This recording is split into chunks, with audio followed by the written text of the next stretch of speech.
Hello guys, welcome to my YouTube channel. আজকে একটি জবের আপডেট নিয়ে এসেছি তোমাদের সামনে। দেখতে পাচ্ছ মোবাইল স্ক্রিনের মাধ্যমে Guwahati high court recruitment 2025 367 post online apply. এখানে লাস্ট ডেট খুব কম, 31 July 2025। Guwahati High Court has released an employment notifications for the recruitment of 367 junior administrative assistant post in the District Court of Assam. Name of the post junior administrative assistant. Number of post 367 post আছে। Category wise vacancy general এর জন্য 191 post আছে, এসির জন্য 30 post আছে, এসটিপির জন্য 42 post আছে, STH এর জন্য 20 পোস্ট আছে, পিডব্লিউবিডির জন্য 5টি পোস্ট আছে, ওবিসি এমওবিসি জন্য 79 পোস্ট আছে। ডিস্ট্রিক্ট ওয়াইজ ভ্যাকেন্সি এখানে বাজালি 9 পোস্ট, বাক্সা জেলাতে আছে 2টি পোস্ট, বরপেটায় আছে 8টি, বিশ্বনাথে আছে 12টি, বঙ্গাইগাঁও এখানে আছে 4টি পোস্ট, কাছারে আছে 9টি, চরাইদেও আছে 25 অর্থাৎ 25টি পোস্ট আছে, চিরাঙ্গে আছে 5টি, দরঙ্গে আছে 16টি, ধেমাজিতে আছে 6টি, ধুবড়িতে আছে 13টি, ডিব্রুগড়ে আছে 8টি, ডিমা হাসাওতে আছে 11টি পোস্ট, গোয়ালপাড়াতে আছে 4টি, গোলাঘাটে আছে 13টি, হাইলাকান্দিতে আছে 9টি, হোজাই আছে 13 পোস্ট, যোরহাটে আছে 15 অর্থাৎ 15টি, কামরূপে আছে 10টি, কামরূপ মেট্রোয় আছে 22টি পোস্ট, কার্বি আংলঙে আছে 12টি, কোকরাঝারে আছে 9টি, লক্ষ্মীপুরে আছে 8টি, মাজুলিতে আছে 6টি, মরিগাঁওয়ে আছে 14টি, নগাঁও আছে 11টি, নলবাড়ি আছে 10টি পোস্ট, শিবসাগরে আছে 3টি, শোণিতপুরে আছে 16টি, সাউথ সলমা আছে 26 পোস্ট অর্থাৎ 26টি পোস্ট আছে, শ্রীভূমি 12 অর্থাৎ 12টি পোস্ট, তিনসুকিয়া 15টি আছে, উদালগুড়ি আছে 5টি, west Karbi Anglong only 6 post অর্থাৎ 6টি পোস্ট আছে। এখানে পে স্কেল অনেক ভালো, 14,000 থেকে 70,000, উইথ গ্রেড পে আছে 6,200 অ্যান্ড আদার্স অ্যালায়েন্স আছে as per government rule.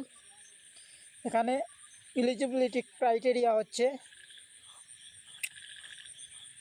Citizenship, candidate must be a citizenship of India, candidate অবশ্যই ইন্ডিয়ান নাগরিক হতে হবে under article 5 and 6 of the constitution of India.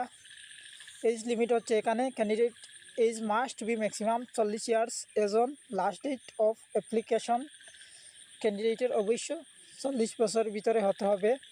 এই যে রিল্যাক্সেশন আছে ক্যাটাগরি ওয়াইজ, এই যে relaxation is an mention below, এখানে নিচে দেওয়া আছে ওবিসি 3 বছর এই যে রিল্যাক্সেশন পাবে, এসির জন্য 5 বছর, এসটিপি অথবা এসটিএইচ 5 বছর আছে, এসটিপি অর্থাৎ এসটি প্লেনে যারা আছে প্লেন এরিয়ার মধ্যে তাদের জন্য 5 বছর, এসটিএইচ এসটি যারা হিল এরিয়ার মধ্যে আছে তাদের জন্য 5 বছর এই যে রিল্যাক্সেশন দেওয়া হচ্ছে অর্থাৎ ছাড় দেওয়া হচ্ছে। পিডব্লিউবিডির জন্য 10 বছর ছাড় দেওয়া হচ্ছে। এমপ্লয়মেন্ট এক্সচেঞ্জ রেজিস্ট্রেশন অবশ্যই লাগবে, must. Education qualification only BA pass, শুধুমাত্র যারা বিএ পাস আসো তারা করতে পারবেন।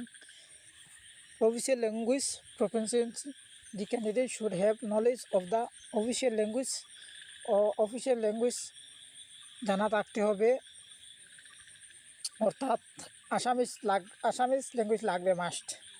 Application fee graduation high court recruitment, application fees জেনারেলের মধ্যে লাগবে এখানে 500 অর্থাৎ 500 টাকা, এসসি এসটি ফি, এসটিএইচ তাদের লাগবে 250 টাকা অর্থাৎ 250 টাকা লাগবে। আদার্স বলতে জেনারেল যারা আসো তাদের ফিস লাগবে 500 টাকা। আগে বলে দিয়েছি পিডব্লিউবিডির জন্য ফিস লাগবে না, ফ্রি। এখানে কিভাবে অ্যাপ্লাই করতে হবে, যারা ইন্টারেস্টেড ক্যান্ডিডেট আসো তারা খুব কম সময়, অ্যাপ্লাইটা শেষ হতে চলেছে, আপনারা যারা এখনও করছো না তাড়াতাড়ি করে নাও। স্টার্টিং ডেট এখানে অ্যাপ্লাই 15 জুলাই 2025, ছেড়ে দিয়েছে অনেক আগে, কিন্তু এখন সময় খুব কম হাতের মধ্যে, 2-1 দিন আছে। 31 জুলাই 2025 5টার ভিতরে করতে হবে, কারণ লাস্ট টাইমে রিস্ক নেওয়া যাবে না। হয়তো নেটের কারণে নাও করতে পারেন, আপনারা অনেক সমস্যায় সম্মুখীন হতে হবে।